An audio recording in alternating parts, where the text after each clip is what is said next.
Welcome friends on my YouTube channel. आज का जो सीरीज स्टार्ट करने जा रहा है मैं वो एक्सरसाइज 9.1 का है। ठीक है, इससे रिलेवेंट जो भी कॉन्सेप्ट हैं वो मैं ऑलरेडी बता चुका हूँ, जो कि मैं डिस्क्रिप्शन में उसका लिंक डाल दूँगा, आप वहाँ से जाकर देख लीजिएगा। ठीक है, तो इसके क्वेश्चन नंबर 1 से स्टार्ट करते हैं, देखते हैं क्या है। ठीक है, पहला, अ circus artist is climbing a 20-meter long rope which is tightly stretched and tied from the top of a vertical pole to the ground. Find the height of the pole if the angle made by the rope with ground level is 30 degree. यहाँ पे ये बताया गया है कि एक तुम्हारा क्या है, एक पोल है। ठीक है, पोल के देखो यहाँ दिया गया है height of pole if angle made by the rope, जो रोप है और पोल है उसके बीच में जो एंगल है ग्राउंड से वो कितना है, 30 डिग्री है। ठीक है, इसका डायग्राम बनाते हैं फिर समझ में आएगा क्वेश्चन क्या कह रहा है। देखो ये बना दिया हमने पोल, ये हो गया पोल। ठीक है, और ये आपका ग्राउंड हो गया और ये हो गया रोप, ये हो गया रोप जो ग्राउंड से कितना एंगल बना रहा है, 30 डिग्री। ठीक है, 30 डिग्री एंगल बना रहा है रोप से। मान लिया हमने ये ट्रायंगल ए बी सी और ये 90 डिग्री है, पोल तो परपेंडिकुलर ही स्टैंड करेगा ग्राउंड पे ना। ठीक है, तो यहाँ पे पूछा क्या गया है देख लेते हैं। फाइंड द हाइट ऑफ पोल, तो यहाँ से पोल की हाइट पूछी गई है ये। ठीक है, तो यहाँ से देखो हमने बताया था जो रोल होता है, देखो P B P divided by H H B. ठीक है, इसमें से कौन लगा, ये perpendicular hypotenuse base, hypotenuse perpendicular base. तो यहाँ पे हमें देखो क्या क्या रिलेशन चाहिए, हमें रोप की लेंथ दे रखी है, रोप की लेंथ कितनी देगा, 20 मीटर। ठीक है, ये देखो 20 मीटर। यहाँ का मतलब क्या है, हमें देखो ये हो गया परपेंडिकुलर, ये हो गया बेस और ये हो गया हाइपोटेनियस।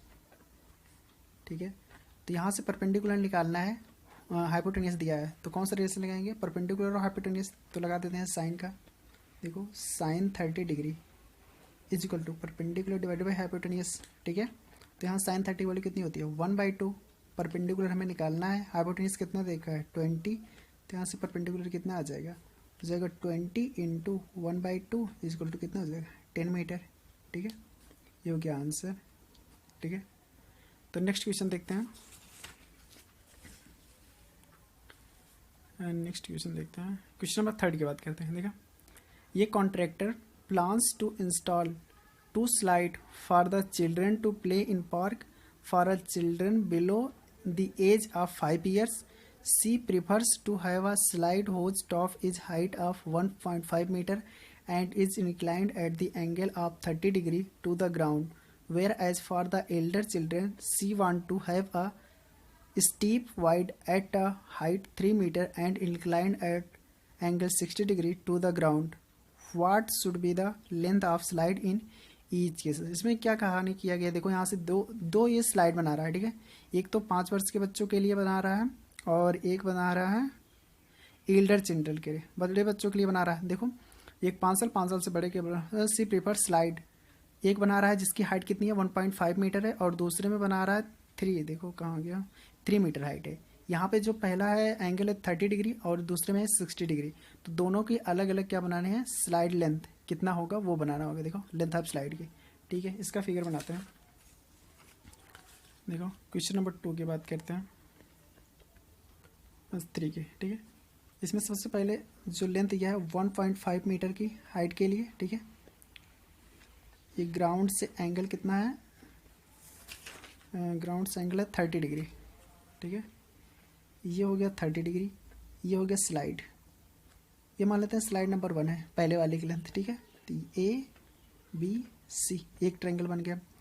दूसरे ट्रायंगल की बात किया गया है, ये जो लेंथ है वो 3 मीटर की है और इसकी मान लिया हमने ये स्लाइड नंबर 2 है।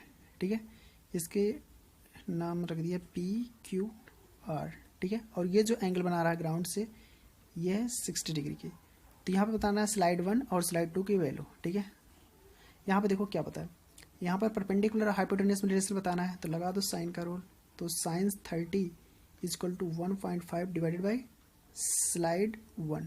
ठीक है, 1 की, तो यहाँ से स्लाइड 1 की जो वैल्यू आ जाएगी हो जाएगी देखो 1.5 साइन 30 की वैल्यू कितनी हो जाएगी, इधर जाएगा तो ये साइन 30 की वैल्यू कितनी होती है 1/2, 1/2 तो कितना हो जाएगा 1.5 इंटू 2 कितना आ गया, स्लाइड 1 की जो वैल्यू आ गई वो हो गया 3 मीटर। ठीक है, ओके। सेकंड की बात करते हैं, तो यहाँ से देखो यही लगाओ sine 60, sine 60 is equal to perpendicular कितना है 3 डिवाइडेड बाई हाइपोटेनियस स्लाइड 2, तो स्लाइड 2 की वैल्यू कितनी आ जाएगी, देखो 3 डिवाइडेड बाई साइन 60 की वैल्यू कितनी होता है √3 डिवाइडेड बाई 2, मल्टीप्लाई करो हो जाएगा 3, ठीक है, इनटू में ये 2 है, देखो रिवर्स है तो ऊपर जाएगा 2 डिवाइडेड बाई √3, ठीक है, क्रॉस मल्टीप्लाई करो √3 का रेशनलाइज √3, तो यहाँ से देखो ये √3 3 हो जाएगा और ये 3 कैंसिल हो जाएगा, बच्चे कितना, देखो कितना बचेगा, स्लाइड 2 की जो लेंथ होगी वो जाएगा 2√3 मीटर। ठीक है, ये आंसर हो गया पहला और ये दूसरा। ठीक है, नेक्स्ट क्वेश्चन देखते हैं। ठीक है, रीड करते हैं question number 5। A kite is flying at a height 60 metre above the ground. The string attached to the kite is temporarily tied to a point on the ground. The inclination of the string with the ground is 60 degree. Find the length of string. Assume that there is no slack in string.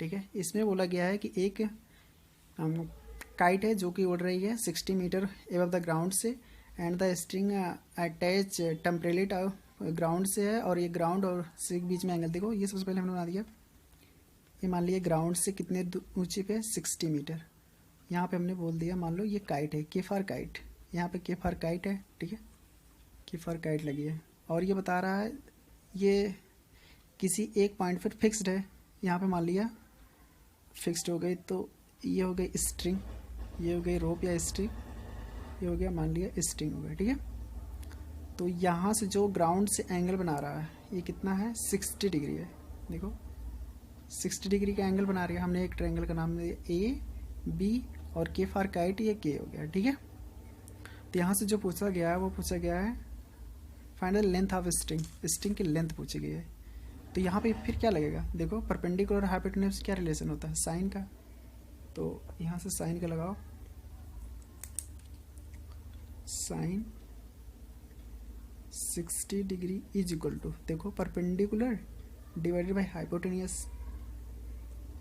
ठीक है, string की length कितना आ जाएगा, string 60 divided by sine 60 की value कितनी होता है √3 divided by 2, ये कितना हो जाएगा 60 इंटू में 2 बाई √3। ठीक है, √3 का रेशनलाइज करोगे तो हो जाएगा √3 डिवाइडेड बाई √3। ठीक है, तो यहाँ से देखो √3 इंटू √3 कितना हो जाएगा 3, ये 3 और इससे काटोगे तो कितना आ जाएगा 10, तो कितना हो जाएगा 20√3 मीटर, ये हो जाएगा आंसर, इतनी लेंथ होनी चाहिए। नेक्स्ट क्वेश्चन देखते हैं। ठीक है, ये फिर से काट दें, ये कितना जाएगा, ये 20 होगा, ये 20 होगा। ठीक है, तो 20 इंटू 2 कितना हो जाएगा, ये 40, तो आंसर कितना हो जाएगा 40√3 मीटर। ठीक है, ठीक है, क्वेश्चन नंबर 6 देखते हैं। 1.5 meter tall boy is standing at some distance from a 30 meter wall building. यहाँ पे बोला गया 1.5 मीटर का एक बॉय है और 30 मीटर की टॉल की बिल्डिंग है, उससे कुछ दूरी पे खड़ा है। The angle of elevation from his eyes to the top of building.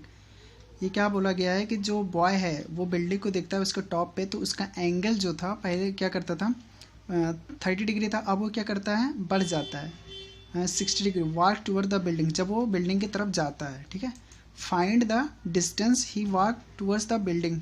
ठीक है, तो ये पूछा गया है कि आपको ये डिस्टेंस बताना है कि बिल्डिंग तरफ वो कितना बढ़ा है। ठीक है, तो इसका फिगर देखते हैं। ठीक है, ये बिल्डिंग है, इसकी हाइट है 30 मीटर, ये बिल्डिंग की हाइट बोल दिया ए और ये बी है। ठीक है, यहाँ से कुछ डिस्टेंस पे ठीक है एक बॉय खड़ा है जिसकी हाइट है 1.5 मीटर। ठीक है, और यहाँ से पहले जो एंगल ऑफ एलिवेशन था इस बिल्डिंग का, ठीक है, ये टोटल कितना है 30। ठीक है, ये एंगल ऑफ एलिवेशन था पहले था कितना 30 डिग्री।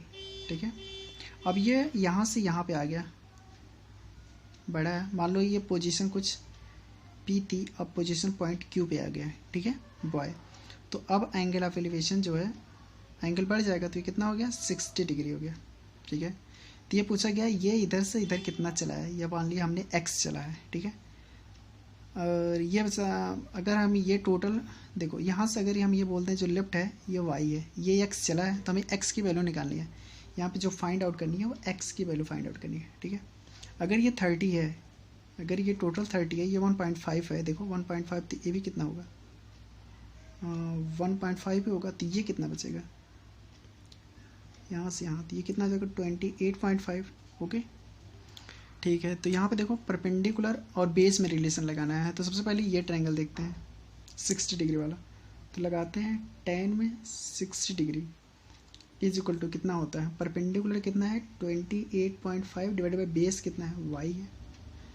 तो यहाँ से tan 60 डिग्री वैल्यू कितनी होती है √3। ओके, तो यहाँ से y की वैल्यू कितनी हो जाएगी 28.5 डिवाइडेड बाई √3। ये क्वेश्चन नंबर 1 हो गया।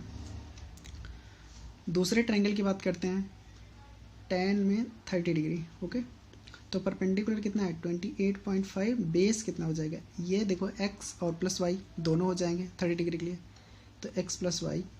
तो यहाँ से tan 30 डिग्री वैल्यू कितनी होती है 1/√3। ओके, फिर x प्लस वाई की वैल्यू कितनी हो जाएगी, ये मल्टीप्लाई हो जाएगा 28.5 इंटू √3।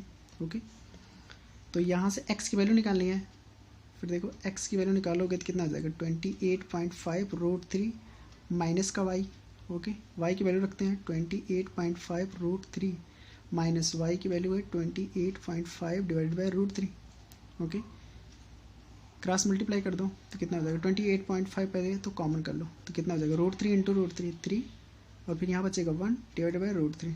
ओके, तो ये कितना हो जाएगा 28.5 इंटू का 2 डिवाइडेड बाई कितना हो जाएगा √3। ठीक है, तो 28.5 इंटू 2 कितना हो जाएगा 50 में 7। ठीक है, √3 रेशनलाइज करो तो हो जाएगा √3 divided by √3। 3 into 3 sorry √3 into √3 कितना हो जाएगा 3, और 57/3 कितना हो जाएगा 19 √3 मीटर। ये क्या हो जाएगा आंसर। तो यहाँ से क्या आ जाएगा, जो x की वैल्यू आ रही है वो आ रहा है 19 √3 मीटर, 19 √3 मीटर, ये हो जाएगा आंसर। ठीक है।